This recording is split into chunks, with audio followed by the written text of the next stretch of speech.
Marathi hotspot हो मंडळी हो, हॉटस्पॉट इथंच आहे बर का. तर मग चला चॅनलला सबस्क्राईब करा आणि घंटी नक्की वाजवा. आपल्या सगळ्यांचा मराठी हॉटस्पॉट. बाबाजी सद्गुरु दास तुका नमो ज्ञानेश्वरा नमो ज्ञानेश्वरा.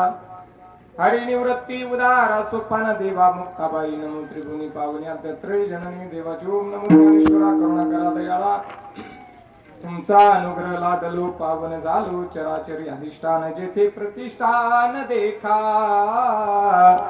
तेथे जन्मला तो गुणातीत एका. जयाचे निनामे चुके जन्म व्यथा. नमस्कार माझा सद्गुरु एकनाथा. शरण शरण एकनाथा पायी माथा ठेविला नका पाहू गुण दोष झालो दास पायाचा. हरी नमो सद्गुरु तुकया ज्ञान दीपा. नमो सद्गुरु सच्चिदानंद रूपा. नमो सद्गुरु भक्त कल्याण मूर्ती. नमो सद्गुरु भास्करा पूर्ण कीर्ती. तुकाराम तुकाराम नाम घेता काते ये धन्य तुकोबा समर्थ. जेने केला हा पुरुषार्थ जयांचे केले स्मरण होई सकळ विद्येचे अधिकरण. तेच वंदू श्री चरण श्री गुरूंचे ते नमस्कार होणे आता विठाला विठाला.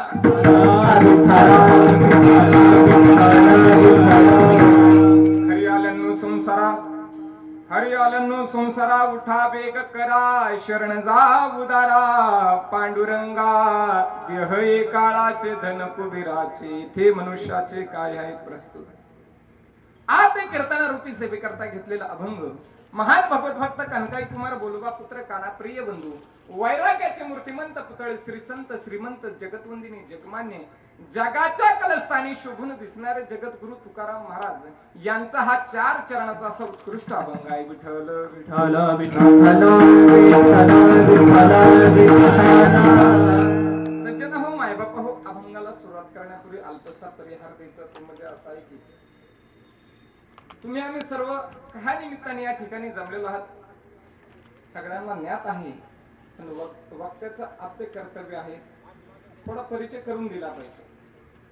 आपल्यातून जणू ज्यांना 1 वर्ष असं पूर्ण झालेले आहे त्यांच्या निमित्ताने आदरणीय परमपूजनीय महाराष्ट्रातील ख्यातनाम कीर्तनकार गोकुळदास महाराज खलाटे यांची सुंदर अशी भागवत कथा या ठिकाणी चालू होती. काल कथा आपली समाप्त झालेली आहे आणि कथा संपल्याच्या नंतर आज वर्ष श्राद्ध निमित्त हे कीर्तन आयोजित केलेलं आहे. ज्यांच्या माध्यमातून माझ्याकडे सेवा आलेले सज्जन आहोत असे आदरणीय परमपूजनीय महेश भाऊ साबळे साळुंके. हा होतो वयमानान कधी कधी महेश भाऊ साळुंके यांच्या माध्यमातून माझ्याकडे सेवा आलेली आहे. या सेवेला सुंदरपैकी उपस्थित कीर्तनकार महाराष्ट्रातील ख्यातनाम कीर्तनकार भागवताचार्य उभं राहिलेली मंडळी साधे नाही बरं काही. एक एकावनी बळी आणि त्याच्यात तर मृदंगाच्या पायाचंच काम नाही. आदरणीय परमपूजनीय ज्यांचे हिवरही कथा असते असे आदरणीय आमचे निवृत्ती महाराज वाडेकर महाराज सुद्धा हजर आहे. त्याचप्रमाणे आमचे भराड महाराज सुद्धा आज हजर आहे. 2-3 दिवस पुन्हा हजर होत्या अगोदर हजर होते.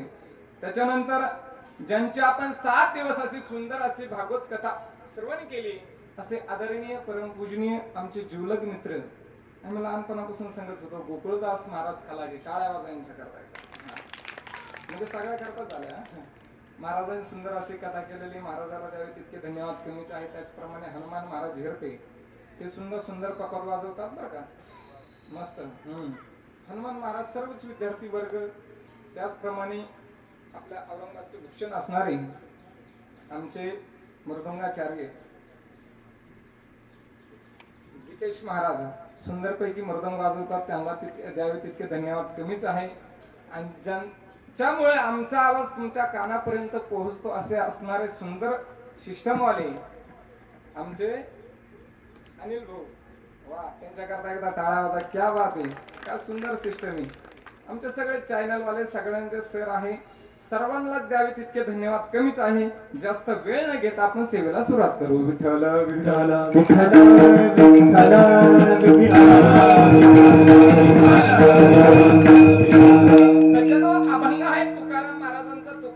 महाराज या अभंगातून एक जीवाला उपदेश करतात बघा.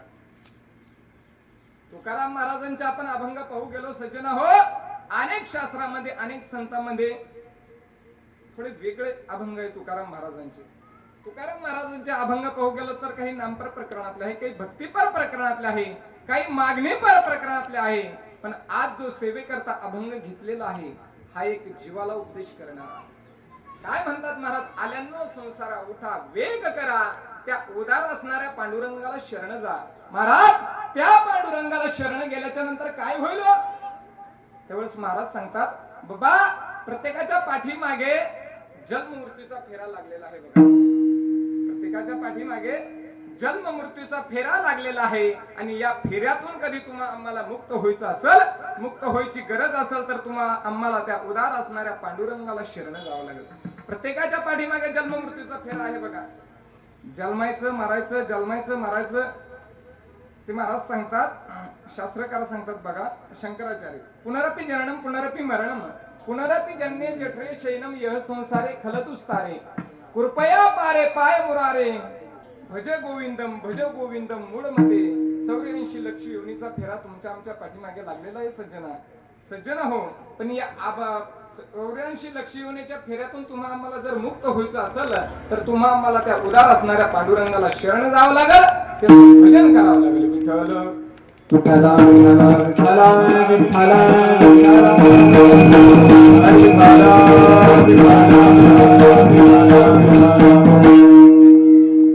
कारण या मृत्यू लोकाचा नेमच असा आहे बघा.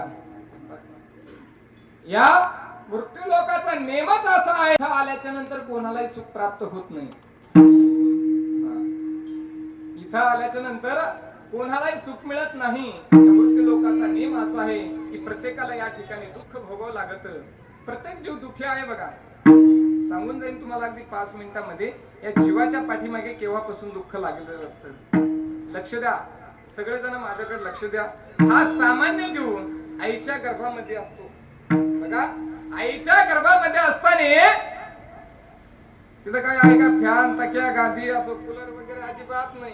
तिथं काय आहे, विष्टलेप चहुकडे, नाके मुखी कुर्म किडे, गर्भवासाचे कष्ट काहाडे कोणापुढे सांगते. अजिबात तिथं दुःख कोणालाही सांगता येत नाही. किंवा मातेची या उदर कोरी पचून विष्टमूत्राची दातोरी आदोमुखी नवमासवरी उकडोनी भारी जठराग्नी. एवढं दुःख त्या जीवाला भोगावं लागत असतं, अतिशय दुःख भोगावं लागत असतं. मग हा सामान्य जीव भगवंताकडे प्रार्थना करत असतो, हे देवा, हे जगाचा चालक मालक असणाऱ्या परमात्मा, मला या दुःखातून एक वेळ कारी या दुःखाने गए, एक वेळ कारी या दुःखाने गए, एक वेळ कारी या दुःखाने गए, एक वेळ कारी या दुःखाने गए.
एक वेळा करी या दुःखा वेगळे,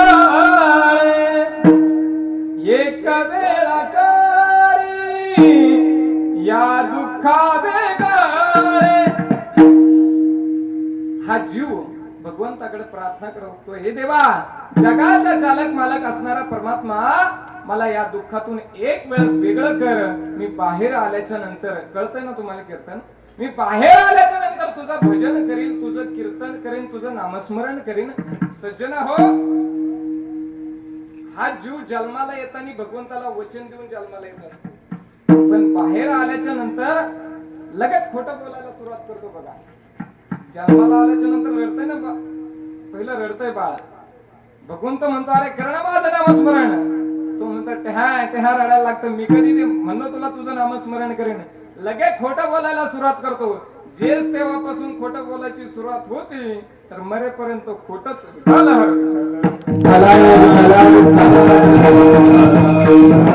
मला सांगा, जन्माला येताना काय सुख आहे का?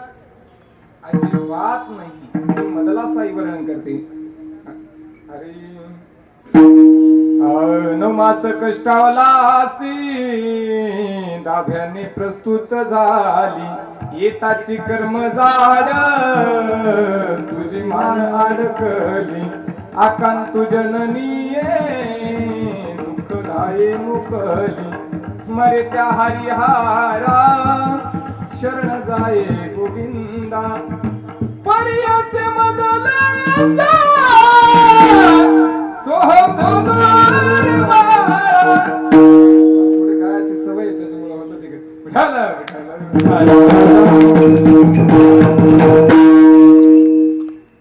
थोडं होतं कमी जास्त काय नाही. आता ती मदला साई वर्णन करते, अरे बाळा तू या ठिकाणी जन्माला येऊ नको रे, पण तू जन्माला आला तर एक काम कर, भगवंताचं नामस्मरण कर, भगवंताचं चिंतन कर आणि तू तुझा उद्धार करून घे. जगाच्या पाठीवरती एकमेव अशी होऊन गेली का त्या आईनं आपल्या बाळाला पाळण्यामध्ये उपदेश केला. बाळा, अरे या मृत्यू लोकांमध्ये आल्याच्या नंतर आतापर्यंत जे जीव जन्माला आलेला आहे ते आतापर्यंत कधी सुखी झाले नाही, आणि जे जीव जन्माला येणार आहे ते सुद्धा इथून पुढे सुखी होणार नाही. पण तुझं शेवट गोड करायचं असेल ना तर एक काम कर, भगवंताचं नामस्मरण कर आणि स्वतःचा उद्धार करून घे. त्या मदला साईनं वर्णन केलं हे महाराज. त्या मदला साईनं आपल्या बाळाला पाळण्यामध्ये उपदेश केला. मला सांगा, एखादं छोटस लहान बाळ असलं ते बाळ सुखी आहे का? सुखी आहे का? कीर्तन कळतं का तुम्हाला? कळायला लागलं ना? आता ते भाषा तर चेंज असतात. आता मी राहतो जालना जिल्ह्यातला, राहतो औरंगाबाद जिल्ह्यामध्ये. आमच्याकडे कसं आहे, जालना जिल्ह्यामध्ये मेल्याच्या नंतर माणसं जाळतात. तुमच्याकडे तुम्हाला कळत असं वाटतं मला. काय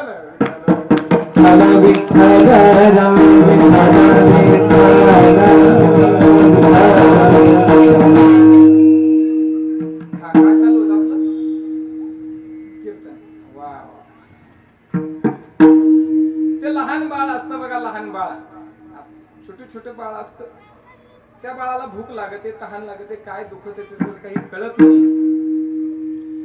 नाही कळाल्याच्या नंतर ते रडायला लागतं. आई वरून 2-4 फटके देती. हे सुद्धा एक प्रकारचे जीवनामध्ये जीवाला दुःख आहे. एवढं थांबून जमणार नाही. एकदा का 10-12 वर्षाचा मुलगा झाला दादा, 10-12 वर्षाचा झाल्याच्या नंतर कोणीतरी काहीतरी काम सांगेल, कोणी शाळेचा म्हणेल, हे सुद्धा एक प्रकारचे जीवनामध्ये दुःख आहे. आणि एकदा का मुलगा तारुण्यात आला रे आला, मग तुकाराम महाराज म्हणतात तो सतत विषयाचं चिंतन करत असतो. विषय बोडी भुलली जीव आता याची कोण करेल किंव, तो सतत विषयाचं चिंतन करत असतो. असं वाटतं त्याला की कधी लग्न होतं माझं आणि कधी नाही, कधी करशील लग्न माझे तुझं ठाऊक नारायण. एकदा का मुलगा तारुण्यात आला, तो सतत विषयाचं चिंतन करत असतो. विषयाच्या दुःखाने तो दुःखी असतो. पण एकदा का लग्न झालं रे झालं, मग काय सुखी होतं का माणूस? हो, लग्न झाल्याच्या नंतर सुखी होतं का? अजिबात नाही. लग्न झाल्याच्या नंतर एकदा का जीवनामध्ये अनाथ चालू झाला की कधी माणूस कान होतो त्याचं त्यालाच कळत नाही. हा नाही मला, कधी कान होतो त्याचं त्यालाच कळत नाही. बघा, पहा तुम्ही एखाद्या म्हाताऱ्या समोर बसले का, म्हातारी समोर बसव, म्हातारा दोघं समोर बसल्याच्या नंतर म्हातारीची मान अशी हालत असते, आना आना. म्हातारा म्हणत असत नाही नाही.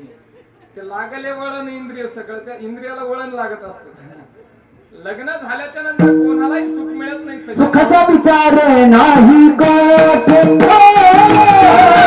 सुखाचा विचार नाही,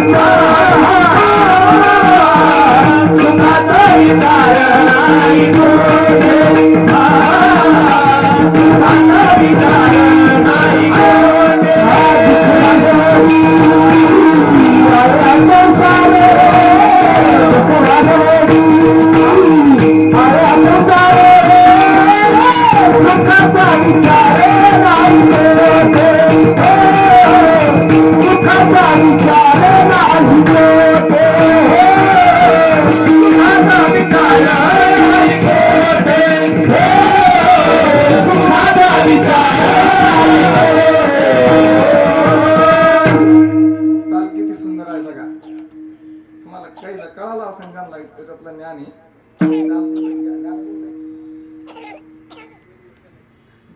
दिखलाइया पिना दे मुझे चुडिया त्या गाण्याची चाल आहे बघा.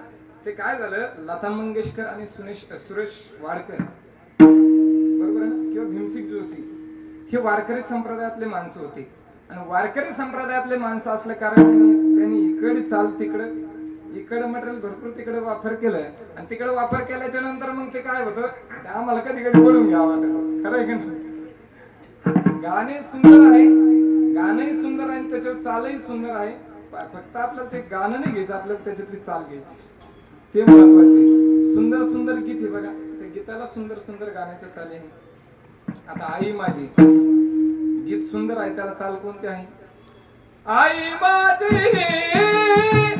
मायेचा सागर हो दिला तिने जीवनाकार.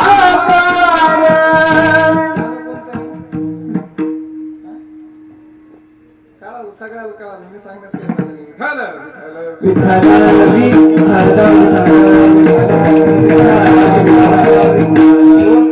सूर ताल एक अशी वस्तू आहे, आवाज एक अशी वस्तू आहे की भगवंताला ही देण भगवंताने सगळ्याला दिली नाही बघा, ठराविक लोकांना दिली.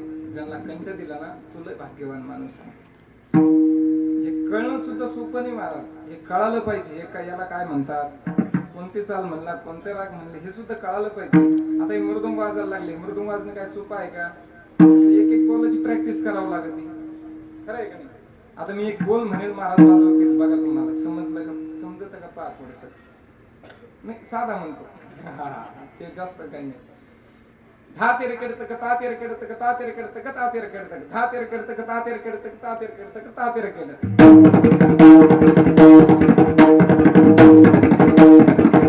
किती गोड वाटलं पहा बरं. पण तुम्हाला याच्यातलं काही कळालं का?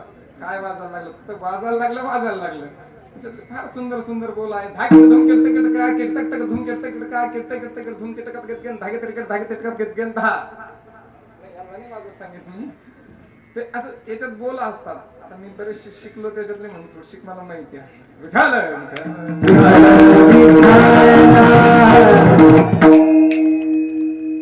हा आपला विषय चालू होता सज्जन हो, लग्न झाल्याच्या नंतर माणसाला सुख मिळतं, पण किती मिळतं? सुख पाहता देवा पाडे दुःख पर्वता येवणे, दुःख पर्वता येवणे, दुःख पर्वता येवणे. सुख पाहता देवा पाडे दुःख पर्वता येवणे, दुःख पर्वता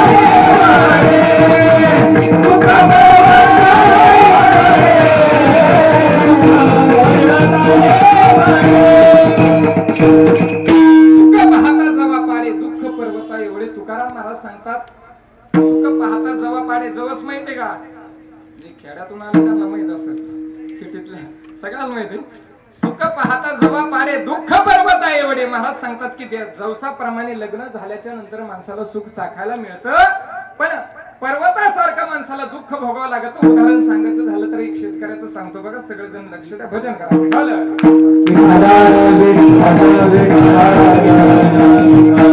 सज्जनो, एक शेतकरी होता बघा, शेतकरी रोज शेतामध्ये जायचा, लाकडं तोडायचा. लक्ष द्या, कोणाला एक प्रश्न विचारेल, लक्ष द्या.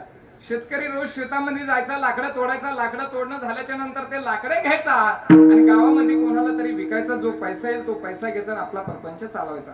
शेतकऱ्याचा रोज जीवनामध्ये नेम, रोज शेतामध्ये जायचं, लाकडं तोडायचं. लाकडं तोडणं झाल्याच्या नंतर जो पैसा यायचा त्याने आपला प्रपंच शेतकरी तो चालवायचा. पण एक दिवस शेतकरी शेतामध्ये गेला आणि लाकडं तोडायला लागला. पण त्याच जंगलामध्ये, त्या शेतामध्ये खूप मोठा एक झाडाचा आगोळा होता, गट्टा होता बघा. शेतकऱ्याच्या हातामध्ये कुऱ्हाड होती. शेतकऱ्याच्या हातामधली कुऱ्हाड घेऊन शेतकरी लाकडं तोडायला लागला. ज्या गट्ट्याला तोडत होता त्याच गट्ट्यामध्ये वाघ बसेल होता आणि वाघ बसला असल्या कारणाने शेतकरी त्या ठिकाणी लाकडं तोडायला लागला. शेतकऱ्याच्या हातातली कुऱ्हाड सटकली आणि जशी सटकली तशी वाघाला जाऊन लागली. मग वाघ काय करेन? या पाहुणे बसा, असं म्हणेल का? अजिबात नाही. जसे वाघाला कुऱ्हाड लागली तसा वाघ शेतकऱ्याच्या पाठीमागे पळायला लागला. शेतकरी पुढे पळतो, वाघ त्याच्या पाठीमागे धावतो. धावता पळता उन्हाळ्याचे दिवस होते. जंगलामध्ये पुढे लपण्याकरता जागा सापडत नव्हती. पण त्याच जंगलामध्ये त्याच शेतामध्ये कितीतरी दिवसाची एक विहीर होती बघा सज्जन. शेतकऱ्यांनी विचार केला आता या ठिकाणी उडी मारली पाहिजे आपण, आपला प्राण वाचन. शेतकऱ्यांनी कुठलाही विचार न करता त्या विहिरीमध्ये उडी टाकली. जशी उडी टाकली तसा तो वडाच्या फांदीला जाऊन अडकला. वाहक पळत आला, पाहतो तर शेतकरी खाली लटकलेला आहे. पण त्याच वडाच्या फांदीला आग्यामूळ होत. काय होत? आग्यामूळ होत. आग्यामूळाला थोडा धक्का लागला. जसा धक्का लागला तसा आग्यामूळ उठलं, स्वागत करायला लागलं. एवढं स्वागत करायला लागलं, शेतकरी सुजून भप झाला. शेतकऱ्याने विचार केला, अरे या ठिकाणी थांबण्यात मजा नाही, आता आपण खाली विहिरीमध्ये उडी टाकली पाहिजे. सांगतो कोणत्या मुद्द्यावर लक्ष द्या बघा. शेतकऱ्यांनी विचार केला आता आपण खाली विहिरीमध्ये उडी टाकली पाहिजे. खाली बघितलं तर खूप मोठा एक साप नागोबा, खूप मोठा एक शेतकऱ्याची वाटच बघत होता. कधी शेतकरी खाली पडतो आणि कधी मी याला दंश करतो. शेतकऱ्यांनी खाली बघितलं तर नागोबा, मध्ये बघितलं तर आगोबा आणि वरती बघितलं तर सर वागोबा. आपल्या साधे भाषेमध्ये सांगायचं म्हणजे कोण आड आणि कोण विहीर. जागाव का माराव शेतकऱ्याला काही समजणं नाही. पण ज्या फांदीवर उडी मारली होती ती फांदी थोडी हल्ली होती आणि आग्या मोळाला थोडा धक्का लागला आणि जो कांदा असतो का तो कांदा फुटून त्या शेतकऱ्याच्या डोक्यावरती तो मध टपकायला लागला. डोक्यावर टपकता टपकता शेवटी एक नाकापर्यंत थेंब आला आणि नाकातून एक तोंडामध्ये थेंब गेला. तो म्हणतो वाह काय गोड आहे मध, वा वा. तो 5 मिनिटांमध्ये सगळं दुःख विसरला आणि त्या मधाच्या थेंबाला सुख मानायला लागला. तसं लग्न झाल्याच्या नंतर माणसाला सुख चाखायला मिळतं, पण किती मधाच्या थेंबासारखं. त्याच्याकरता तुकाराम महाराजांनी प्रमाण दिलं, सुख पाहता जवा पाडे दुःख पर्वत आहे होडे. पर्वतासारख्या दुःखाला माणसाला तोंड द्यावं लागत. लग्न झाल्याच्या नंतर सुख मिळत नाही असं नाही, पण माणसाला दुःख मात्र खूप भोगावं लागत. त्याला असं वाटतं की आता त्या जीवाला लग्न झाल्याच्या नंतर सुख मिळेल, तरी सुद्धा सुख मिळत नाही सज्जन. त्याला असं वाटत असतं की आता एखादे 2 मुलं झाले ना बरं का वाडे करणार, निश्चित आपण सुखी झाल्याशिवाय राहणार नाही. आता आपली संस्था झाल्याच्या नंतर सुखी होणार, आता आपल्याला कार्यक्रम भरपूर लागल्याच्या नंतर सुखी होणार, तरी सुख मिळत नाही. त्याला असं वाटत असतं की आता हे मुलं एकदा की मोठाले झाले, यांचं लग्न झाले, निश्चित मी सुखी झाल्याशिवाय राहणार नाही. असं करता करता पूर्ण आयुष्य सुखाच्या आशेमध्ये जातं. आमचे तुकाराम महाराज प्रमाण देतात बघा. अरे सर्व सुखाची आशा जन्म गेला, क्षण एक यज्ञ मुक्ती नाही केला. हिंदता दिशाशी न पावला, माया बेष्टीला जीव माझा. माझे सुहिता नदी कोणी, हो माझे सुहिता. पूर्ण आयुष्य सुखाच्या आशेमध्ये जात, मात्र सुख काही प्राप्त होत नाही. तुम्ही माझ्याकडे पाहुणे येणार आहे, लई मोठी पाहुणे येणार बसणार आहे, तुम्ही इकडे लक्ष द्या.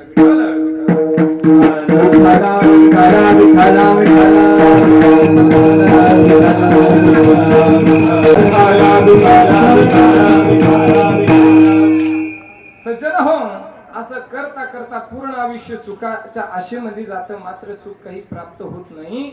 एक दिवस म्हातारा माणूस होतो. किती म्हाताऱ्या माणसाला विचारलं, बाबा ओ बाबा सुखी आहे का?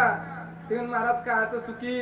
अहो डोळ्यानं दिसत नाही, कानाने ऐकायला येत नाही, नाकातून गंगा जमुना व्हायला लागतात, पाय चालू देत नाही, काय करावं काही समजत नाही, असं वाटतं मरून जावं. त्याच्याकरता आमचे महाराज प्रमाण देतात. अरे मज नाही हात पाय, डोळा पडली झापड, कर्ण हे बंद झाले, वाचा बोले बोबड, नाक मुख गळू लागले, लाळ आणि शेपूड, शोनापरी गती झाली, अवघी करती हाड हाड. हरी तुम्ही संत माय बाबा, एवढा उपकार करा. हे संत माय बाबा हो, एवढा उपकार करा आमच्यावर. आम्हाला जगाचा चालक मालक असणारा परमात्मा, एकदा त्या परमात्म्याचं दर्शन करून द्या. पण कधी कधी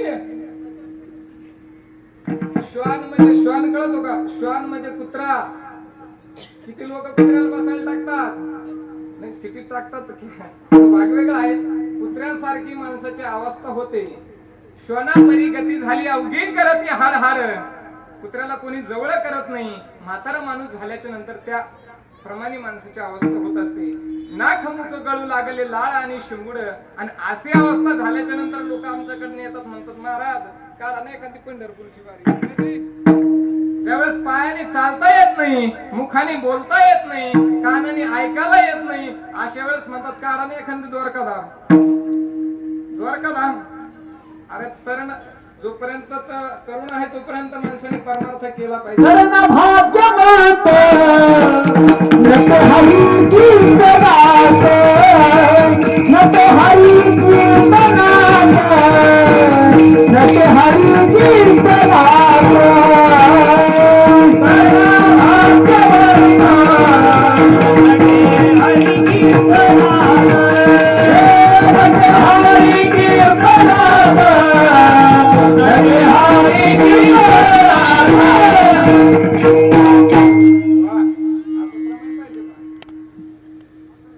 मेळ खात नाही महाराज. का म्हणे ते पाहिजे जातीचे येडे गाबाळाचे काम नाही, तज्ञ माणसं पाहिजे सगळे. तरुण भाग्यवंत नटे हरी कीर्तन. म्हातारपणी माणसाचा परमार्थ चालत नाही. मला सांगा 60च्या पुढच्या माणसाला कोणी ड्युटी देतात का? रिटायर होतात. तसं परमार्थामध्ये सुद्धा 60च्या पुढचे माणसं चालत नाही. नाही चालायला नामस्मरण करायला सगळे चालतात, पण असं वारी पंढरपूरची यात्रा वगैरे करायला असे माणसं तरुण पाहिजे बघा. तसा परमार्थ माणसाने सुरुवातीपासूनच करायला पाहिजे बघा. खरंय का नाही?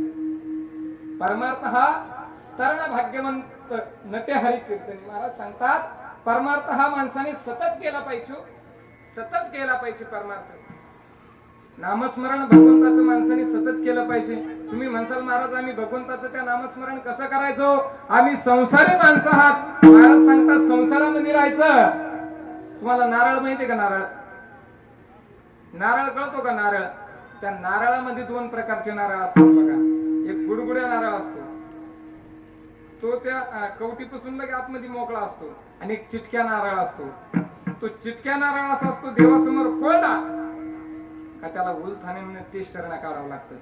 पण तो गुडगुड्या नारळ जो असतो ना, तो फोडला का लगे वाटी सोडून लांब पळतो. तसं माणसाने संसारामध्ये राहायला पाहिजे.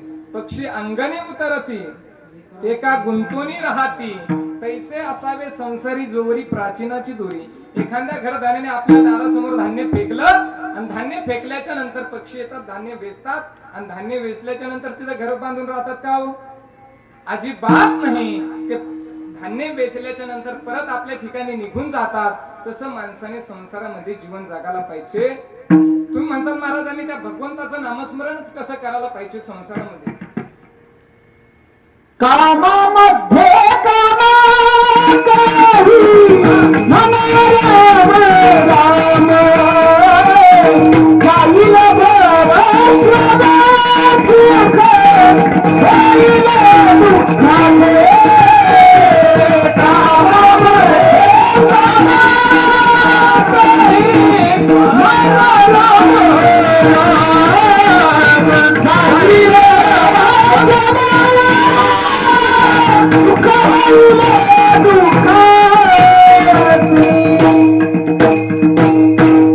कामामध्ये काम कही म्हणा राम राम. महाराज सांगतात तुम्ही काम करत जा. कोणी वकील असेल, कोणी कलेक्टर असेल, कोणी शेतकरी असेल, कोणी शिक्षक असेल, प्रत्येकाने आपलं काम प्रामाणिकपणाने करायचं. महाराज जरी असला तरी प्रत्येकाने आपलं काम प्रामाणिकपणाने करायचं.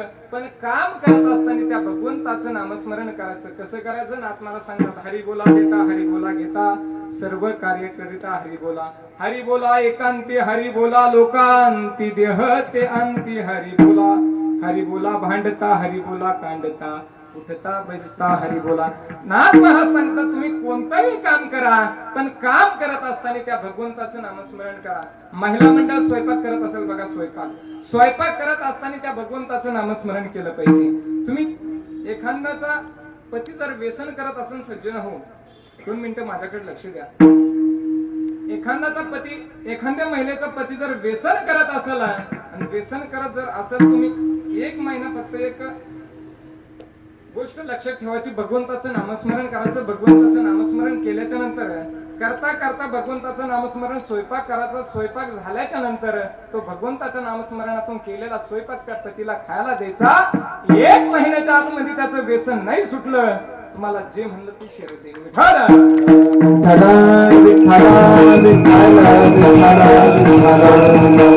तुम्ही कोणतंही काम करा, काम करत असताना भगवंताचं नामस्मरण करा, भगवंताचं चिंतन करा, निश्चित तुमचा आमचा शेवट गोड झाल्याशिवाय राहणार नाही. मग तुकाराम महाराजाकडे काही लोक आले आणि तुकाराम महाराजला प्रश्न विचारला, महाराज आम्हाला सुख कुठे आहे, सुखाचा पत्ता सांगा, नेमकी सुख आम्हाला मिळेल कुठे. तर महाराज सांगतात की तुम्हाला सुखाची गरज आहे, सुखाची गरज आहे तर तुम्ही एक काम करा, जगाचा चालक मालक असणारा परमात्मा तो आपलासा करून घ्या, निश्चित तुमच्या आमच्या जीवनामध्ये सुखही सुख.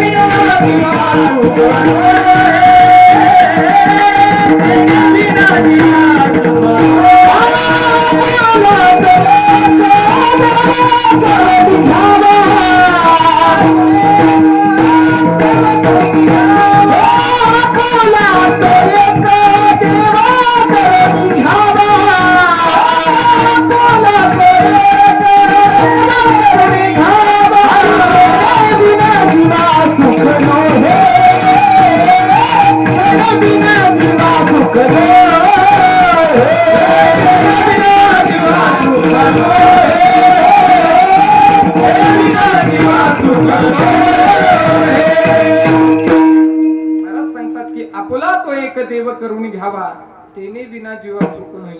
महाराज सांगतात तो परमात्माच का आपल्याला करायचा. महाराज सांगतात की त्या परमात्म्यापासून सगळ्याला सुख प्राप्त होणार आहे. सुखरूपा ऐसा कोणी सांग, सुखरूपा ऐसा दुजा कोणी सांगा, माझ्या पांडुरंगासारखा. त्याच्याशिवाय तुम्हाला पुढे सुख मिळणार नाही. म्हणून त्या परमात्म्याचं आम्हाला दर्शन करायचंय, तो आपल्या जीवनामध्ये आपलासा करून घ्यायचा आहे. महाराज तो परमात्मा का आपलासा करून घ्यायचा. तुम्ही आम्ही या संसारामध्ये आलेलो आहे दादा, लक्ष द्या, इकडे लक्ष द्या. तुम्ही आम्ही संसारामध्ये जन्म घेतलेला आहे. आल्यानो संसारा महाराज सांगतात तुम्ही आम्ही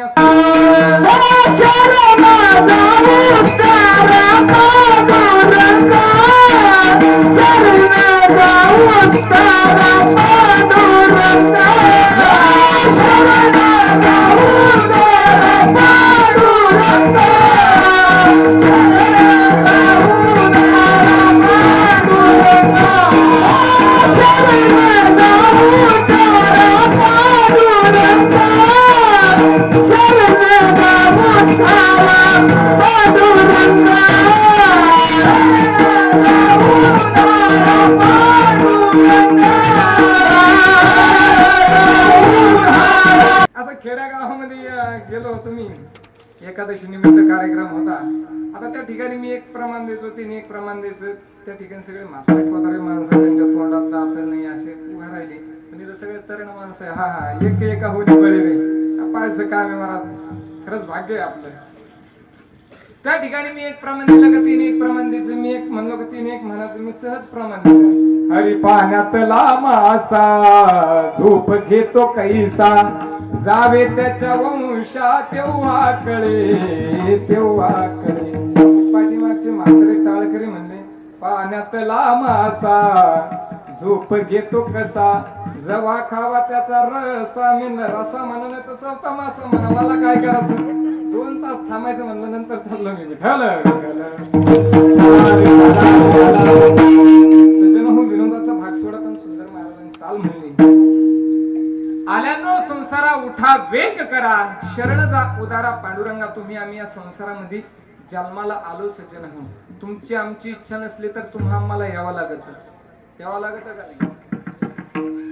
आणि इच्छा नसली तरी जावं लागत.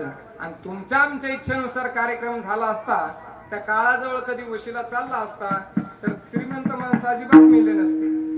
काळ एखाद्या श्रीमंत माणसाला नेण्याकरता आला असता, त्यावेळेस श्रीमंत माणूस म्हणला असता, रे काळा 1 लाख घे 1 वर्षांनी, 2 लाख घे 2 वर्षांनी. पण त्याच्याजवळ वशिला चालत नाही. सगळीकडे वशिला चालतो, त्या काळाजवळ वशिला चालत नाही. तसं तुम्हाला आम्हाला इच्छा नसली तरी यावं लागत आणि इच्छा नसली तरी जावं लागत. पण साधू संतांचं त्याच्यापेक्षाही वेगळं. साधू संत सोयीच्छेने येत असतात आणि सोयीच्छेने निघून जात असतात. पण भगवंताचा अवतार कधी होत असतो? ज्या ज्या वेळेस आपल्या धर्मावर ग्रामी येईल, ज्या ज्या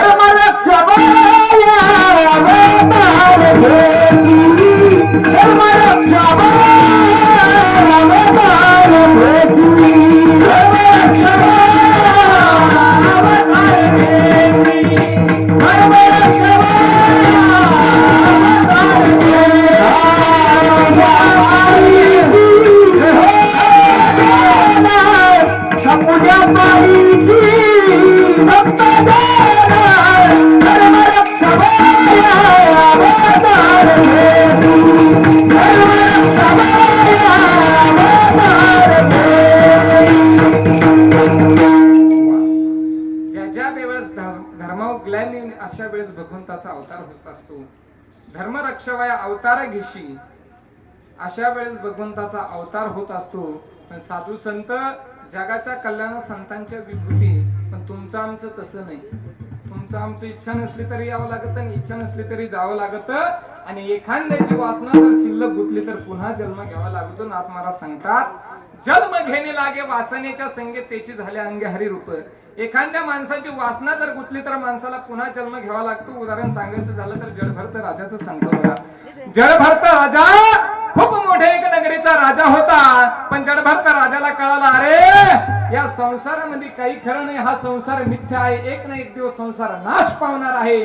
या संसारामध्ये काही खरं नाही. मग जडभरत राजाने विचार केला, सगळ्या संसाराचा त्याग केला आणि जंगलामध्ये जडभरत राजा निघून गेला. दादा जंगलामध्ये निघून गेल्याच्या नंतर त्या ठिकाणी सुंदर असे कुटिया बांधली. त्या कुटियामध्ये जडभरत राजा राहायला लागले. राहता राहता बरेच दिवस राहिले. पण जडभरत राजा राहत असताना भगवंताचं नामस्मरण लक्ष द्या. भगवंताचं चिंतन, भगवंताचं ध्यान धारण करायचे. जडभरत राजाचा रोज नेम होता. रोज सकाळी उठायचं, गंगेला जायचं, स्नान करायचं, आंघोळ करायची. पण एक दिवस जडभरत राजा सकाळी सकाळी उठले आणि गंगेच्या रस्त्याने निघाले. रस्त्याच्या बाजूला एक हरण चरत होते. हरणाला वाघाच्या डरकळीचा आवाज आला आणि हरण घाबरली. घाबरल्यामुळे पळायला लागली. पळता पळता धावता जवळच एक नदी होती. हरणाने कुठलाही विचार न करता त्या नदीमध्ये उडी टाकली. जशी नदीमध्ये उडी टाकली, त्या हरणाच्या पोटातलं गर्भ त्या पाण्यामध्ये पडला. जडभरत राजाने सगळा काही प्रकार बघितला. जडभरत राजा धावतच गेले. त्या हरणाच्या पिल्लाला उचललं, त्या पारसाला उचललं, पाण्याच्या बाहेर काढलं, स्वच्छ कपड्याने पुसून काढलं. जडभरत राजाने रोजच्या प्रमाणे आपला नित्यनेम साजरा केला. आंघोळ केली, कमांडोल मध्ये पाणी घेतलं, त्या पारसाला उचललं, आपल्या कुट्यावर त्या हरणाच्या पिल्लाला जे जे खायला लागलं ते प्यायला लागलं. त्या हरणाच्या पिल्लाला जडभरत राजा खाऊ घालायचे. पण एक दिवस जडभरत राजा समाधीस्थ झाले. बघा, समाधीस्थ झाले. पुन्हा जडभरत राजाच्या डोक्यामध्ये विचार आला, अरे आपण कधी समाधीस्थ झालो, ध्यानस्थ झालो तर ना जाणू या जंगलामधला लांडगा कोला कुत्रा काही येईल आणि या पारसाला खाल्ल्याशिवाय राहणार नाही. मग जडभरत राजा विचार करायचे आणि पुन्हा ध्यान अवस्थेमधून पुन्हा जागृत अवस्थेमध्ये यायचे आणि त्या हरणाच्या पिल्लाकडे लक्ष द्यायचे. पण ऐका ना दादा, जडभरत राजाचा अंत काळ जवळ आला आणि जडभरत राजा विचार करायला लागले, अरे माझं कसं होईल, या हरणाचं कसं होईल, माझं कसं होईल, हरणाचं कसं होईल म्हणता क्षणी जडभरत राजाने काळावर झडप मारली. काळाने जडभरत राजावर काळ नव्हतं, सगळं एकत्रच झालत. काळाने जडभरत राजावर झडप मारली. जडभरत राजाला काळ घेऊन गेला. जडभरत राजाची वासना त्या हरणाच्या पिल्लामध्ये गुंतली. जडभरत राजाला पुन्हा जन्म घ्यावा लागला. जडभरत राजा हरणी गर्भ गेला. जडभरत राजा हरणी गर्भ गेला. मला तुम्हाला खाला तुम्हारा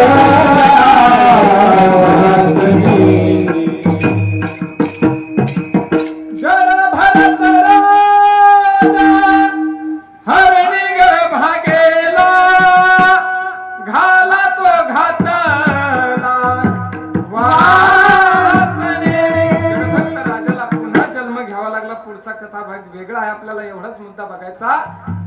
तर राजाची वासना त्या हरणाच्या पिल्लामध्ये गुंतली. जडभर तर राजाला पुन्हा जन्म घ्यावा लागला. सज्जन हो, तुमच्या आमची जर वासना शिल्लक राहिली, निश्चित तुम्हा आम्हाला जन्म घ्यावा लागल. म्हणून महाराज सांगतात की तुम्ही आम्ही या संसारामध्ये आलो ना, तर उठा, वेग करा, उदार असणाऱ्या पांडुरंगाला शरण जा. आल्यानो संसारा उठा. इथं महाराजांनी शब्द घातला उठा. तुम्ही म्हणसाल महाराज आम्ही तुमच्या समोर सगळेजण बसेल आहोत आणि तुम्ही काय बोलता उठा. सज्जन, उठा शब्दाचा अर्थच असा आहे की जो व्यक्ती भगवंताचं नामस्मरण करत नाही, भगवंताचं चिंतन करत नाही, अशा माणसांना, अशा लोकांना तुकाराम महाराज म्हणतात की उठा, वेग करा. उठा, वेग, पुन्हा शब्द घातला वेग करा, म्हणजे वेगाने भगवंताचं नामस्मरण करा आणि त्या उदार असणाऱ्या पांडुरंगाला शरण जा. महाराज त्या पांडुरंगाला शरण गेल्याच्या नंतर काय होईल तर त्यावेळेस तुकाराम महाराज सांगतात तुमच्या आमच्या पाठीमागे जो जन्म मृत्यूचा फेरा लागलेला आहे, तुहा उतरीला पार, तुहा उतरीला पार, तुहा उतरीला पार, तुहा उतरीला पार.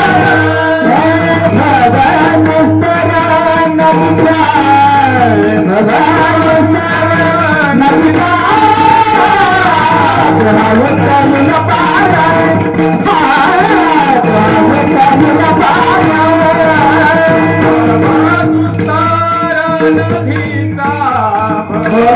भगवान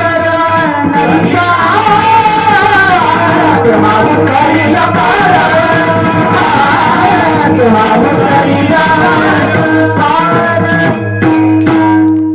असं प्रमाण पाहिजे हो काहीतरी. टाळ्या वाजायचा, टाळ्या आम्हाला कळत तुम्हा आम्हाला जर या भव नदीतून तरुण जायचं असेल तर तुम्हा आम्हाला त्या उदार असणाऱ्या पांडुरंगाला शरण जावं लागेल, त्याचं नामस्मरण करावं लागेल. कारण का सज्जन हो, अमोल किमतीचा नरदे त्या भगवंताने तुम्हा आम्हाला दिला. बघा किती सुंदर नरदे, विचार करा तुम्ही. अहो, कानाच्या ठिकाणी कान दिले, नाकाच्या ठिकाणी नाक दिलं, डोळ्याच्या ठिकाणी डोळे दिले. तुम्ही विचार करा, हे कान जर भगवंताने इथं दिले असते आता मास लावण्याची पंचायत झाली असती. खरं आहे का नाही? झाली असती. हे तोंड जर वर दिलं असतं तर पावसाचं पाणी भसा भसा तोंडात गेलं असतं. भगवंताने प्रत्येक अवयव जिथले तिथे व्यवस्थित दिले. किती सुंदर नरदी है दिला. औट हात का मानव देह अल्लाने तुझ दिया, अरे खाया पिया सुख से सोया जमाना एवढा सुंदर नरदी दिला. अरे ज्याला हात नाही त्याला विचारा हाताची किंमत, ज्याला पाय नाही त्याला पाय विचारा पायाची किंमत, ज्याला डोळा नाही त्याला विचारा डोळ्याची किंमत. आणि एवढा मोठा नरदे तुम्हा आम्हाला फुकट दिला. सज्जन हो, या देहाचं कधी भाडं वसूल केलं? अजिबात नाही. एखाद्या माणसाने एखादी किरायाने रूम घेतली तर महिन्याच्या महिन्याला भाडं द्यावं लागत. आणि एवढा मोठा नरदेह फुकट दिला. सज्जन हो, या देहाचा योग्य वापर केला पाहिजे. म्हणून महाराज सांगतात की दारू गांजा मत पिओ यारो अक्कल गुंग हो जाती है, अपने अपन लोका पैसा खर्च कर मुख में मिटिया मिलती है. काही लोक व्यसनाचं वाटोळं करून घेतात. महाराज शरीराचं वाटोळं करून घेतात. माणसाने जीवनामध्ये व्यसन केलं नाही पाहिजे, कारण शरीराला कोणतीही सवय लागत असते. कोणती का होत नाही, सवय लागत असते. व्यसन माणसाने जीवनामध्ये केलं नाही पाहिजे, कधीच व्यसन करू नये. व्यसनाने अनेकांचे संसार उद्ध्वस्त झाल्याशिवाय राहत नाही. महाराज दारू ही माणसाने पिली नाही पाहिजे. बघा, दारूने अनेकांचे संसार उद्ध्वस्त झालेले आहे, म्हणून दारू माणसाने पिली नाही पाहिजे. असं जे गावामध्ये गेलो बरं का वाडेकर महाराज, गोकुळ महाराज, हे गावामध्ये गेलो, बाबा व्यसन करू नका, दारू पिऊ नका, तंबाखू खाऊ नका, गांजा वळू नका. ती म्हणे, एक जण उठला म्हणला, महाराज ओ महाराज, म्हणलं बोला. मी दारू पित नाही, म्हणलं चांगली गोष्ट आहे. म्हणे मी गांजाही वडत नाही, म्हणलं अजून चांगली गोष्ट आहे. मी तंबाखू खातो म्हणे. आता म्हणलं तंबाखू तरी का खातो? तो म्हणे, महाराज ज्ञानेश्वरी मध्ये एक अशी ववी आहे का, त्या ववीद्वारे महाराज सांगतात तंबाखू खा. अरे म्हणलं आमच्या महाराज लोकांनी ज्ञानेश्वरीचे पारायण करू करू केस पांढरे झाले रे बाबा, टकलं पाहिजे शेवटी. अजून ववी सापडली नाही, तुला कोणती ववी आठवली अशी? ते म्हणे, महाराज तुमच्या ववी पाठ नाही. म्हणलं माझं काही पाठ नाही. त्यावेळेस तो म्हणायला लागला, आ भगवंत म्हणे अर्जुना, जो खाये तंबाखूला लावून चुना, तोची माझा भक्त जुना. कलियुगात भक्त असले तर आपला तुला उद्धारच होईल म्हणलं देशाचा. म्हणलं सुंदर उभी आहे, याच्या पुढची वेळी तू पाठ नाही केली का तर म्हणजे महाराज मोजकेच पाठ करत असतो. म्हणलं तुझ्यासारखी माणसं मोजकेच पाठ करत असतात.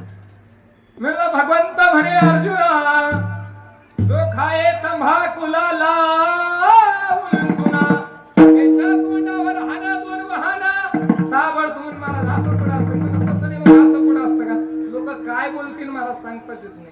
आणि महाराज लोक दिसल्याच्या नंतर काही ना काही बोलल्याशिवाय राहत नाही. विठ्ठला विठ्ठला विठ्ठला विठ्ठला विठ्ठला. माणसाने जीवनामध्ये व्यसन केलं नाही पाहिजे, दारूही पिली नाही पाहिजे. दारूने अनेकांचे संसार उद्ध्वस्त झाल्याशिवाय राहत नाही.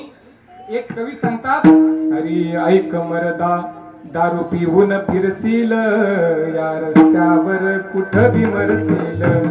दारूच्या नादी लागून गुणवान झाला अवगुण, कामधंदा सर्व त्यागून पोट भरतो भीक मागून. तिच्या नादान बाजू तू हरशील या रस्त्यावर कुठं बी मरशील. ऐक मरदा, दारू पिऊन फिरशील या रस्त्यावर कुठं बी मरशील.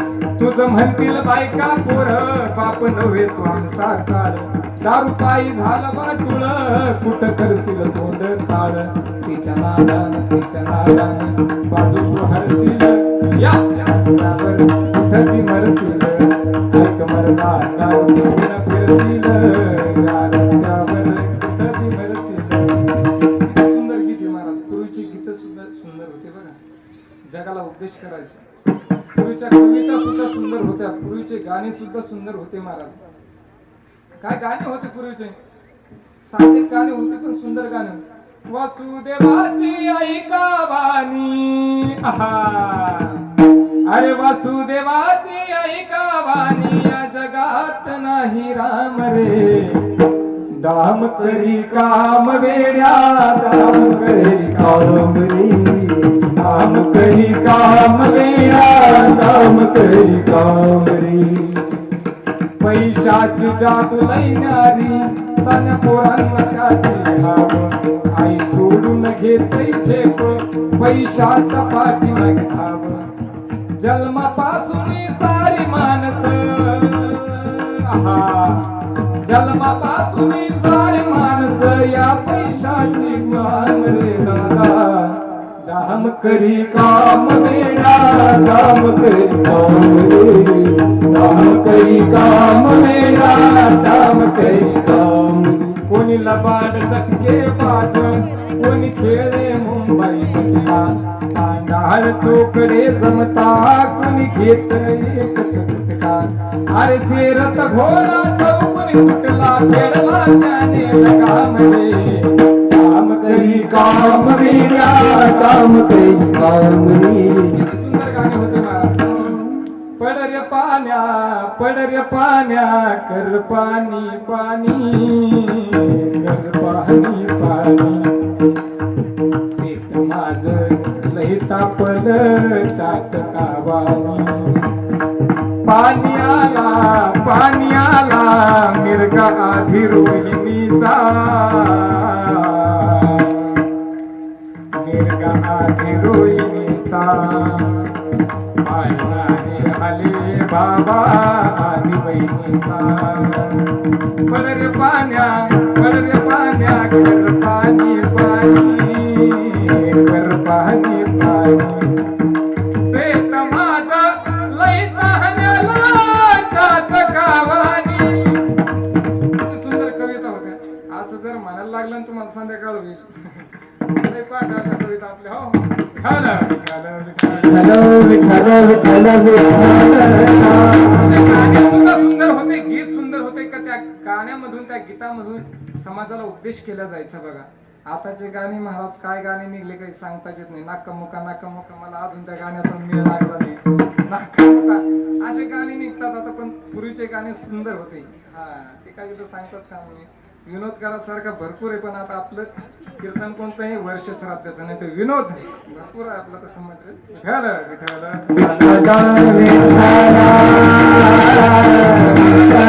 व्यसन करू नका. व्यसनाने अनेकाच्या प्रत्येकाचे संसार उद्ध्वस्त झाल्याशिवाय राहत नाही. अमोल किमतीचा नरदेव तुम्हाला भगवंताने दिला. या देहाचा योग्य वापर करा. निश्चित तुमचा आमचा परमार्थ सफल झाल्याशिवाय राहणार नाही. कारण का कधी काळ येईल आणि कधी या देहाला घेऊन जाईल सांगता येत नाही बघा. म्हणून माणसाने वेगाने भगवंताचं नामस्मरण करायचं. कल करे सो आज करे, आज करे सो आप करे. लगेच भगवंताचं नामस्मरण करायचं आणि स्वतःचा उद्धार करून घ्यायचा. सज्जन हो, काळ प्रत्येकाच्या पाठीमागे लागलेला आहे. आजचा दिवस तुमच्या जीवनामध्ये उद्या नाही, उद्याचा दिवस तुमच्या आमच्या जीवनामध्ये परवा नाही. येत्या 8 दिवसामध्ये सगळे जण जाणार आहे. याचे सगळ्यांनी विचार केला पाहिजे. कसं जीवन जागावं हे प्रत्येकाने विचार केला पाहिजे. काळ प्रत्येकाच्या पाठीमागे लागलेला आहे. प्रत्येकाला एक दिवस काळ घेऊन जाणार आहे.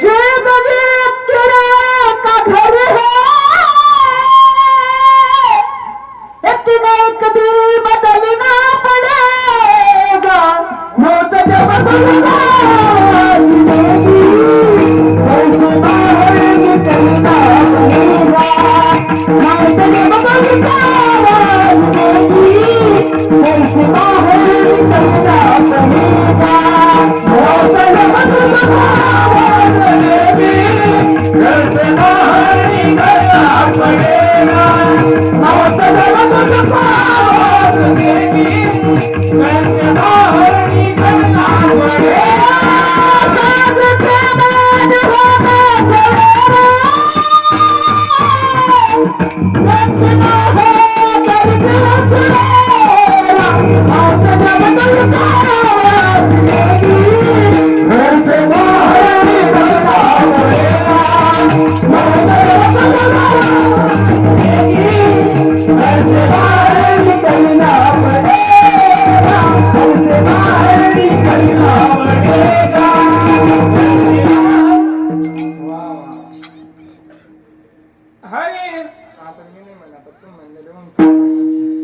जिंदगी एक किराए का घर, एक न एक दिन बदलना पड़ेगा, मौत जब तुझको आवाज देगी, घर से बाहर निकलना पड़ेगा. महाराज सांगतात प्रत्येकाला एक ना एक दिवस इथून जायचं आहे. प्रत्येकाच्या पाठीमागे काळ लागलेला आहे. 5-5 मिनिटाला एक सेकंदाला काळ आपली वाट पाहत आहे. काळ प्रत्येकाला घेऊन जाणार आहे. लक्ष द्यावर तिकडे नाथ महाराज सांगतात की घडी घडी काळ वाट याची पाहे, अजूनही किती आहे अवकाश. या प्रमाणावर एक दृष्टांत सांगणार आहे आणि तेवढं झाल्याच्या नंतर आपण सेवा थांबण्याचा प्रयत्न करू. फक्त एवढा दृष्टांत, एवढा सिद्धांत लक्षपूर्वक ऐका. काळ प्रत्येकाच्या पाठीमागे लागलेला आहे. काळ कोणालाही सोडणार नाही. एक ना एक दिवस प्रत्येकाला काळ घेऊन जाणार आहे. या विषयावर आपण थोडस एक दृष्टांत बघूया. भजन करा. विठ्ठल विठ्ठल.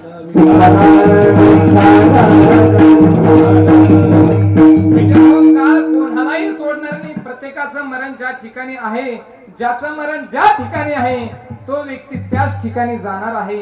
एक ब्राह्मण काका होते बघा. ब्राह्मण काका, लक्ष द्या, माझ्याकडे लक्ष द्या सांगा सगळे. एवढा दृष्टांत ऐका ध्यानामध्ये. एक ब्राह्मण काका होते. ब्राह्मण काका रस्त्याने चालत होते. चालता चालता ब्राह्मण काकाच्या पाठीमागे एक माणूस चालत होता. पाठीमागे चालणारा माणूस पुढे निघाला. पुढे निघाल्याच्या नंतर ब्राह्मण काकाच्या समोर चालायला लागला. चालता चालता समोर समोर चालताना तो समोर चालणारा माणूस 5 मिनिटांमध्ये साफ झाला बघा. काय झाला? बोला, बोलत चला, बोलत. काय झाला? साप झाला. आणि साप होऊन एक माणसाला दंश केला. माणूस जाग्यात मरण पावला. परत तोच साप परत माणूस झाला. माणूस होऊन परत रस्त्याने चालायला लागला. ब्राह्मण काकाच्या समोर चालायला लागला. ब्राह्मण काकाच्या पाठीमागे चालायला लागले. चालता चालता बरच लांब दोघही गेले.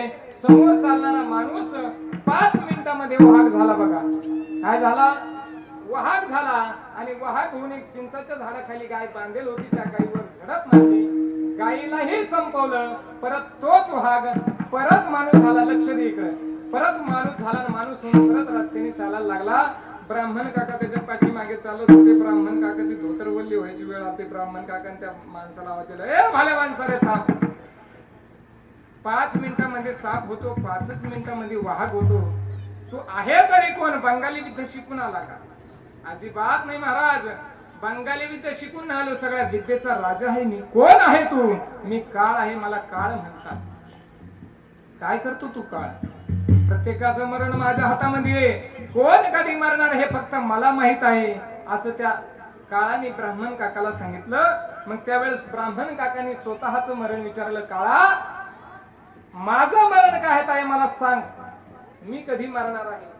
त्यावेळेस ब्राह्मण काकाला काळ सांगायला लागला, काका विचारू नका, तुम्ही कधी विचारलं, टेन्शन घेता, तुम्ही काही विचारू नका. पण काकाने हट्ट धरला आणि हट्ट धरल्यामुळे त्या काळाला सांगावं लागलं. ब्राह्मण काकाला सांगितलं, काका तुमचं मरण पाण्यामध्ये म्हणे, तुम्हाला मगर येणार आणि पाण्यामध्ये घेऊन जाणार. मग ब्राह्मण काकाने विचार केला, आपल्या राज्यामध्ये पाणी भरपूर आहे, जवळच नदी आहे, गंगा आहे, धरण आहे, नद्या नाल्या सगळं वाहत, या वर्षी पाऊसही भरपूर झालेला आहे, न जाणू कुठूनही मगर येईल आणि आपल्याला पाण्यात घेऊन जाईल. मग ब्राह्मण काकाने विचार केला, आपल्या राज्यातली शेती बाडी गाडी बंगला सगळं काही विकलं आणि अशा राज्यामध्ये जाण्याचा विचार केला की ज्या राज्यामध्ये पाण्याचं प्रमाण कमी आहे. मग असं राज्य कोणतं? वा वा, राजस्थान सारखं राज्य बघितलं आणि त्या राजस्थान सारख्या राज्यामध्ये ब्राह्मण काका राहायला गेले. तिथं सुंदरपैकी एक बंगला घेतला, त्या बंगल्यामध्ये राहायला लागले. राहता राहता 1 महिना झाले, 6 महिने झाले, 12 महिने झाले, कीर्तनातले महिने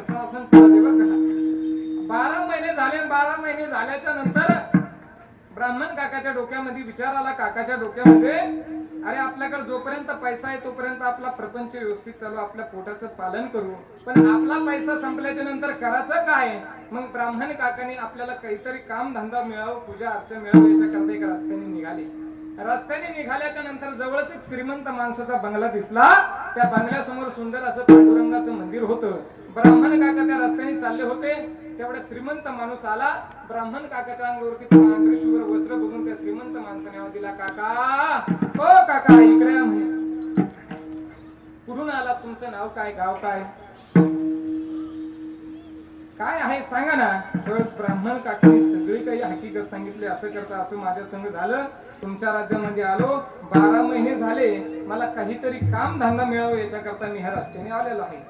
तुम्ही काम काय करत असतात म्हणजे? मी दुसरं काही काम करत नाही, पूजा अर्चा करत असतो, बाकी मला दुसरं काही काम येत नाही. मग त्या श्रीमंत माणसाने सांगितलं, काका आजपासून तुम्ही आपल्या इथे ड्युटी करायची, सुंदर असं पांडुरंगाचं मंदिर आहे, या ठिकाणी तुम्ही पूजा अर्चा करायची, तुम्हाला जो काय महिन्याला पगार लागेल तो मी द्यायला तयार आहे. ब्राह्मण काका त्या ठिकाणी राहायला लागले, पूजा अर्चा करायला लागले, भक्ती करायला लागले. पण त्या श्रीमंत माणसाच्या डोक्यामध्ये एक विचार आला बघा. काय विचार आला? त्या श्रीमंत माणसाने विचार केला, अरे एवढी मोठी संपत्ती आहे आपल्याकडे, कोणाला तरी आपण दान दिली पाहिजे, पण दान कोणाला द्यावं हे सुद्धा कळालं पाहिजे. जो व्यक्ती भगवंताचं नामस्मरण करतो, भगवंताचं चिंतन करतो, अशा व्यक्तीला आपण दान दिलं पाहिजे, पण दान काय द्यावं? मग त्या श्रीमंत माणसाने विचार केला, सोनं दान द्यायचं ठरवलं.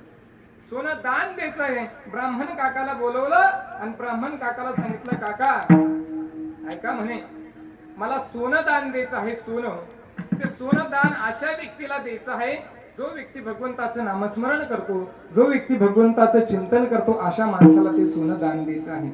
पण आमच्या राज्यामध्ये बघितलं तर एकही असा माणूस नाही का जो भगवंताचं नामस्मरण करतो, भगवंताचं चिंतन करतो, पूजा पाठ करतो, असा एकही माणूस नाही. मला असं वाटतं हे सोनं मी सगळं तुम्हाला दान देऊ. आता सोनं कोण आणलं? सोनं म्हणल्याच्या नंतर महिला मंडळाचे कानाचे टवकर दे महाराज. सोनं लय प्यार आहे. ब्राह्मण काका म्हणे, तुम्ही मला सोनं देतात, मला काही अडचण नाही, देऊन टाका म्हणे सोनं. ब्राह्मण काका, अहो काका मला सोनं दान द्यायचं आहे, पण किती देणार विचारलं का तुम्ही? म्हणे नाही. किती देणार? 1 तोळा, 2 तोळे, 4 तोळे, क्विंटल, 2 क्विंटल, टन, 2 टन? अजिबात तसं काही नाही म्हणे. आपल्याला सोनं दान द्यायचं हत्तीच्या वजना इतकं. आता हत्तीचा काटा कुठे ठेवायचा? आपल्याला समुद्रामध्ये जावं लागेल. आता समुद्राचं नाव घेतल्याच्या नंतर काकाला थराडून काटा आला.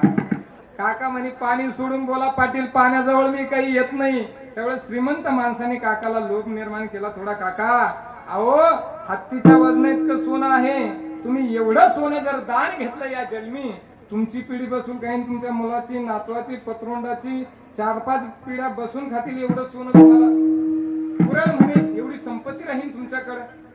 आता काकाला थोडा लोभ निर्माण झाला. आणि काका श्रीमंत माणसाबरोबर निघाले. समुद्राजवळ गेले. समुद्रामध्ये एक जहाजावाला उभा होता. जहाजावाल्याला आवाज दिला, ए जहाजावाला, जहाज घेऊन ये. जहाजावाला जहाज घेऊन आला आणि त्या जहाजामध्ये हत्ती घातला. हत्ती घातल्याच्या नंतर जहाजाच्या हत्तीच्या वजनाने जिथपर्यंत जहाज बुडालं तिथपर्यंत रेष मारली.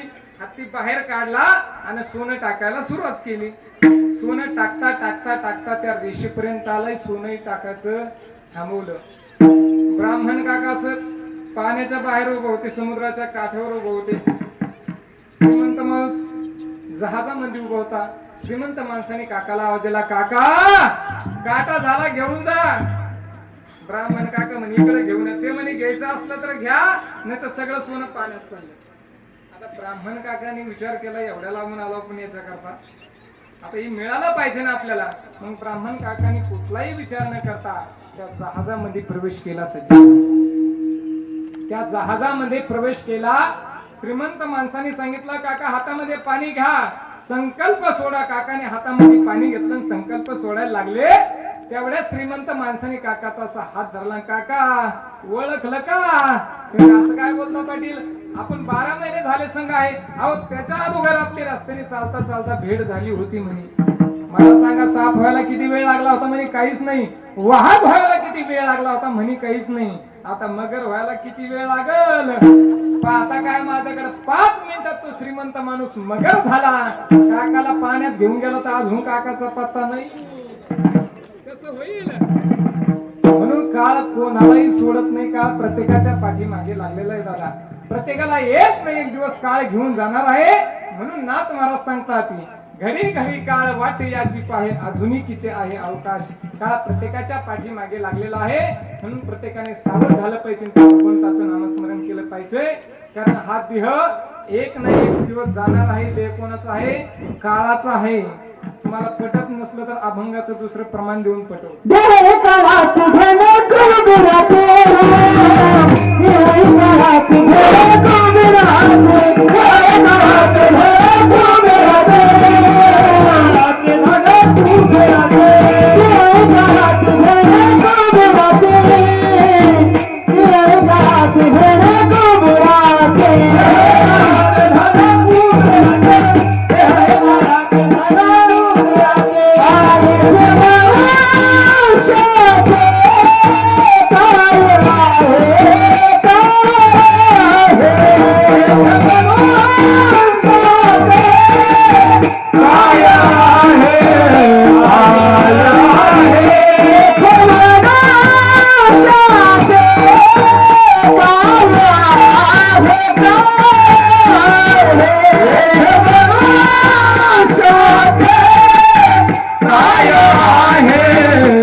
देह हे काळाचे, धन कुबेराचे, येथे मनुष्याचे काय आहे? तर माणसाचं काही आहे गो? अजिबात नाही. देह कोणाचा आहे? आता सांगून गेलो. कोणाचा आहे? काळाचा आहे. कळालं तुम्हाला आता? देह हा काळाचा आहे. देह जर तुमचा आमचा असता तर तुम्ही आम्ही गेल्याच्या नंतर संग घेऊन गेलो असतो. पण देह तुमचा आमचा नाही. जीवाला मरण नाही बरं का? जीवाला मरण नाही. जीव हा भगवंताचा अंश आहे. ममई वंशी जीव लोके. जीव हा भगवंताचा अंश आहे म्हणून जीवाला मरण नाही. मरण आहे ते फक्त शरीराला मरण आहे.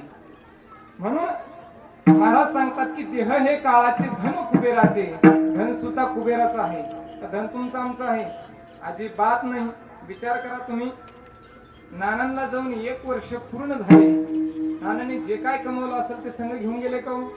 अजिबात नाही. जेवढी संपत्ती कमवली तेवढी इथेच ठेवलेली आहे. हे तुमच्या आमच्या करता फक्त समाजाला दाखवण्याकरता संपत्ती कमावं लागते. पण संपत्ती कोणाच्याही संग येत नाही बघा सचिन. एक नाही एक दिवस सगळं इथं ठेवून जावं लागत. खाली हात आया है खाली हात जाना पडेगा. कोणाच्या संग काही येत नाही.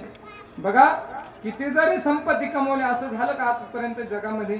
एखाद्याने 4 बंगले कमवले, 4 गाड्या कमवल्या, 4-5 एकर जमीन कमवली, 4-5 कंपाऊंड कमवल्या, भरपूर काही कमवलं, सगळं संगच बांधून घेऊन गेलं, असं झालं का? क्या लिखी आया देवा. तुझी महाराज सांगतात, अरे येताना घेऊन आलास काय, जाताना घेऊन जाशील काय, नको अभिमान धरू भल्या माणसा आही तुझी धन दौलत बंगला गाडी आणि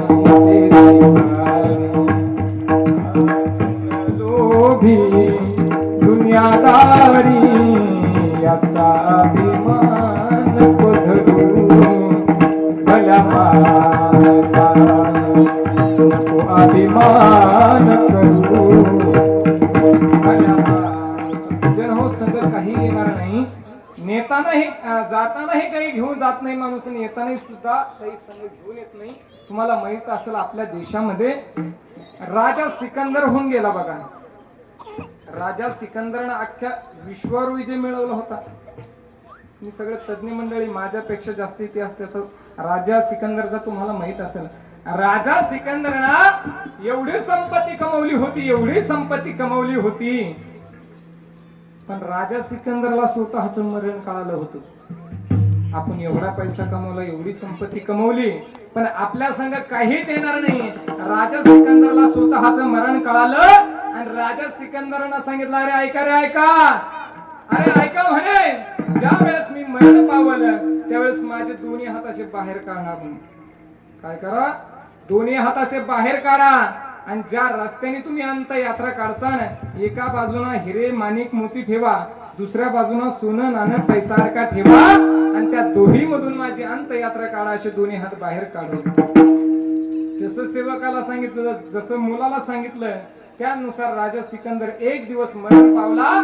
एका बाजूने हिरे माणिक मोती ठेवले, दुसऱ्या बाजूने सोनं नाणं पैसा अडका ठेवला.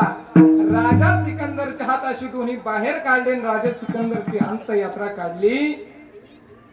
अंतयात्रेला आलेले लोक म्हणायला लागले, बघा अरे राजा सिकंदरला किती गर्व आहे, मेल्याच्या नंतर सुद्धा लोकांना संपत्ती दाखवायला लागला, बघा माझ्याकडे किती संपत्ती आहे, बघा माझ्याकडे किती संपत्ती आहे. राजा सिकंदरचा अर्थ तसा नव्हता माय बापा हो. राजा सिकंदरचा अर्थ होता, अरे एवढा पैसा कमवला, एवढी संपत्ती कमवली मी, पण बघा खाली हात आलेलो आहे, आणि खाली हात चाललेलो आहे, सगळं इथंच ठेवून चाललेलं, म्हणून तुम्ही सुद्धा तेच करा.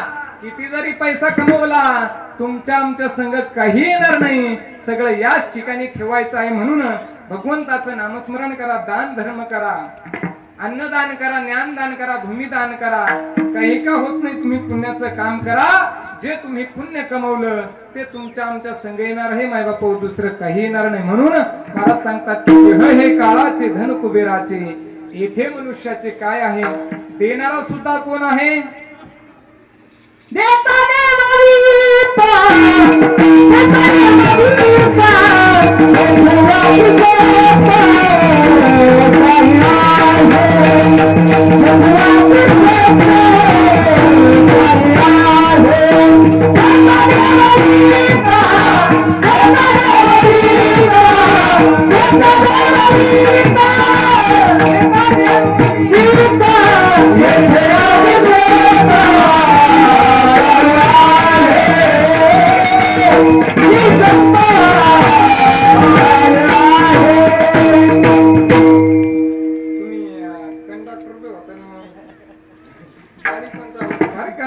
वा टाळ्या होता त्यांच्या करता. दोन्ही काम करणारे माणसं पाहिजे. सुंदर पकड अनिल महाराज. देणारा सुद्धा तोच आहे मायबाप, होऊन नेणारा सुद्धा तोच आहे. देता देवविता नेता नेवविता. इथे याची सत्ता काय आहे? तुमचं आमचं काही नाही, आणि तुमचं आमच्या हातात असतं तर तुम्ही आम्ही काही केलं असतं, पण त्या भगवंताच्या हातामध्ये आहे. चाले हे शरीर कोणाचे सत्य, कोण बोलावे ते हरिविना. देखवी ऐकवी एक नारायण तयाचे भजन चुकू नको. महाराज सांगतात तुमच्या आमच्या हातामध्ये काहीच नाही. तुम्ही आम्ही फक्त निमित्त आहे. महाराज अभंगाच्या शेवटच्या चरणामध्ये सांगतात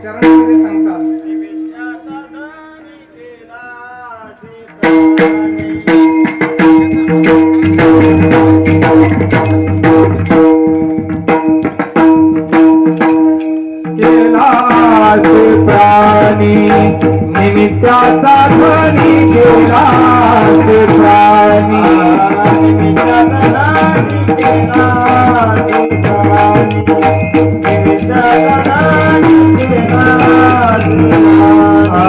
निमित्ताचा ध्वनी केलास प्राणी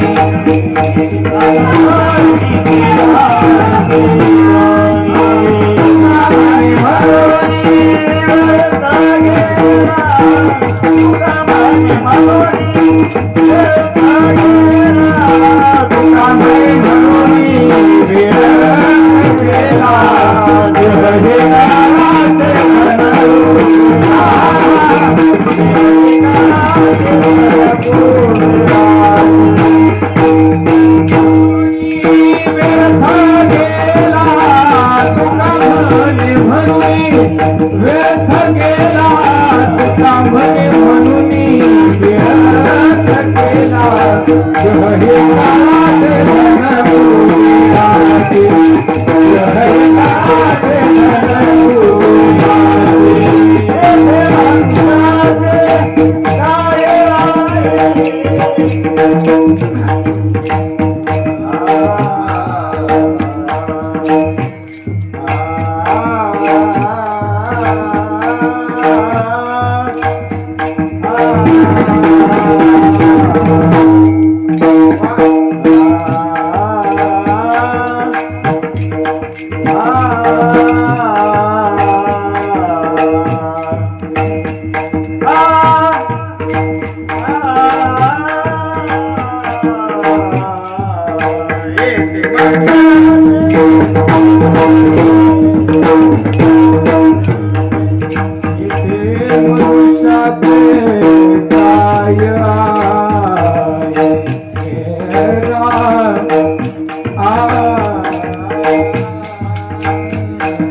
वाजा मरून वाजा का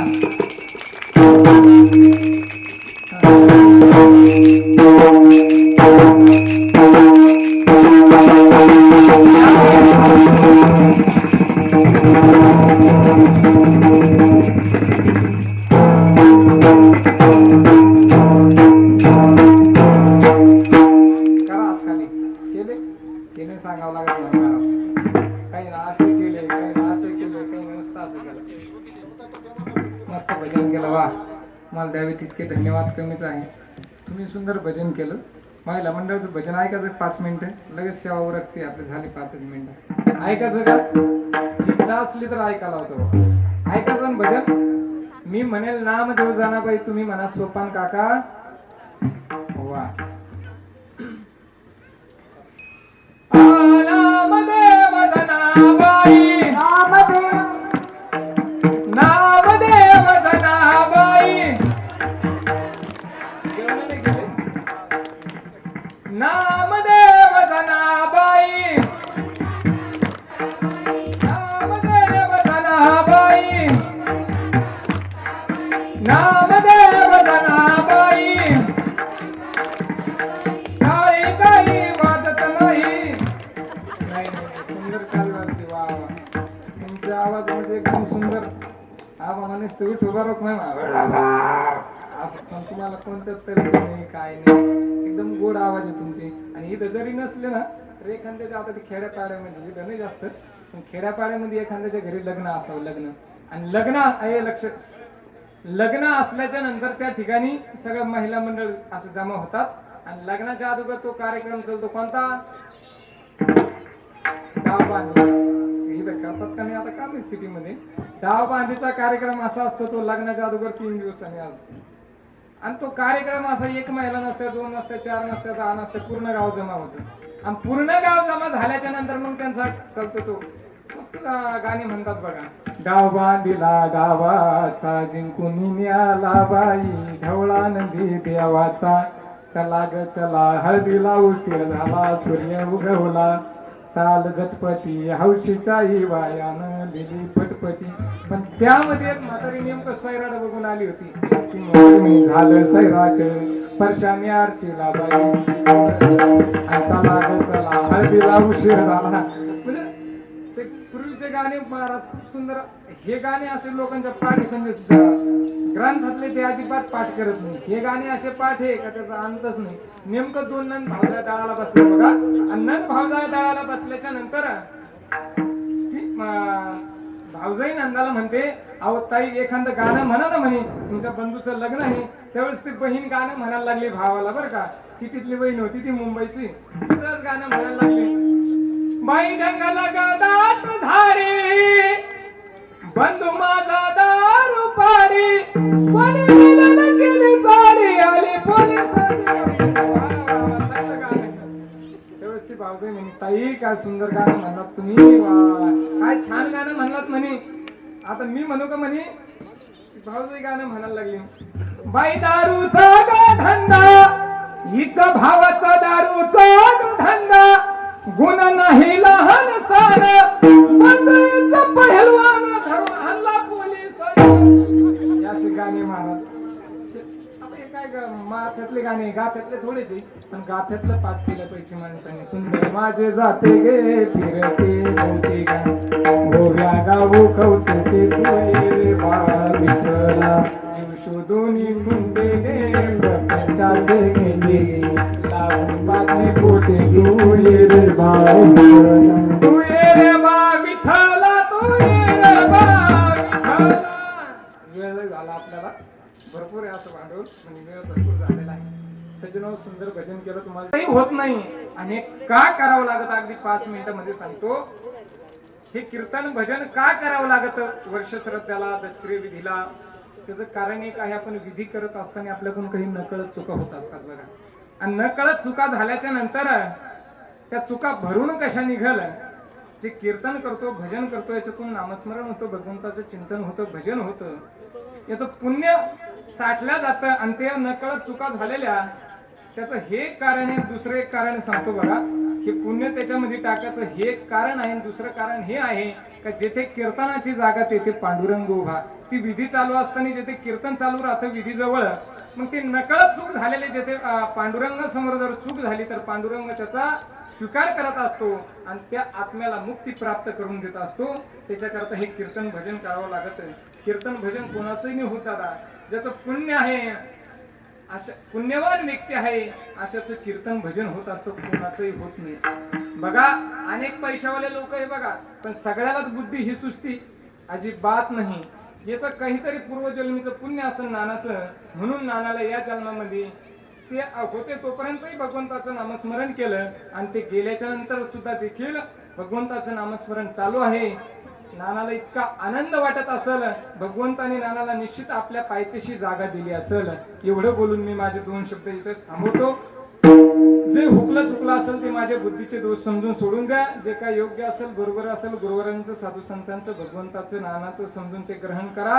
आणि ज्या या सेवेतून जे काय पुण्य निर्माण झालं असेल ते नानाच्या चरणावर समर्पित करू आणि भगवंताकडे एकच मागणी मागू की देवा आमच्या नानाला निश्चित तुमच्या पायाजवळ जागा द्या आणि आमच्या नानाची आमच्यावर सतत कृपा दृष्टी असावी. एवढीच भगवंताकडे मागणी मागून झालेली सेवा याच ठिकाणी थांबण्याचा प्रयत्न करू.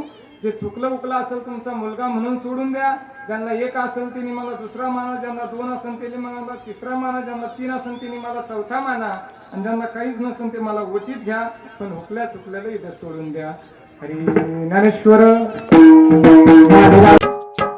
मराठी हॉटस्पॉट. हो मंडळी हो, हॉटस्पॉट इथंच आहे बर का. तर मग चला चॅनलला सबस्क्राईब करा आणि घंटी नक्की वाजवा. आपल्या सगळ्यांचा मराठी हॉटस्पॉट.